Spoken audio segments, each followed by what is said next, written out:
This is a 1953 Cunningham C3 Coupe, Vignale designed, built by Briggs Cunningham in West Palm Beach, Florida. The chassis was sent to Vignale, where it was designed by Giovanni Michelotti, and then assembled there and shipped back to West Palm Beach for the 331-inch Hemi engine.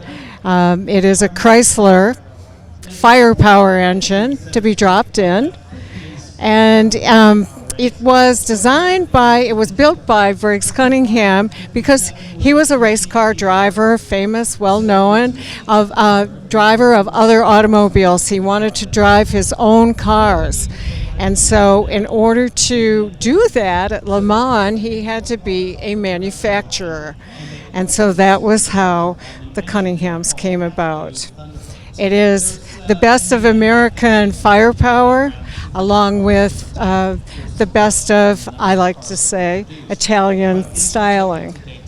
I've had this car for about 20 years. It had won twice in Pebble Beach, and it has won at Keeneland the Judge's Choice Award.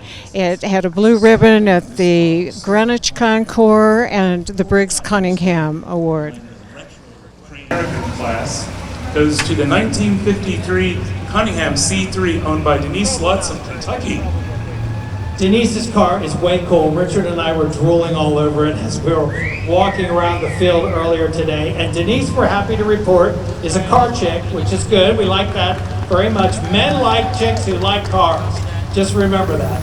Anyway, this is just a stunning automobile. There were 25 of these built, 20 coupes, 5 cabriolets. They were designed by Michelotti and built by Vignale in Turin, Italy. The particular design of the car. Ferrari also, several Ferraris were bodied using this particular style and design as well. Briggs Cunningham was a bon vivant. He was, as Richard called him, a playboy, to put it very nicely. The guy made an assault on Le Mans. He raced cars, Jaguars and Cadillacs at Le Mans. In order to race this car, he had to homologate or show that he was capable of building them as a production car. And typically there's a Chrysler 331 Hemi or a Cadillac 331 V8 under the hood. This car is a Chrysler 331. Love the car and the color combination and the restoration with the Halobrand wheels. Love your car. Yeah, one of the coolest things about this car is it has this unbelievable styling, but you could also go to the track in it. It's something you can't do much anymore. Right, yeah. Buy the car and you race it. Absolutely. He built these in West Palm Beach, Florida. They were shipped back and forth between West Palm Beach and Turin, and the factory in West Palm Beach still exists today. Very cool car. Thank you so much.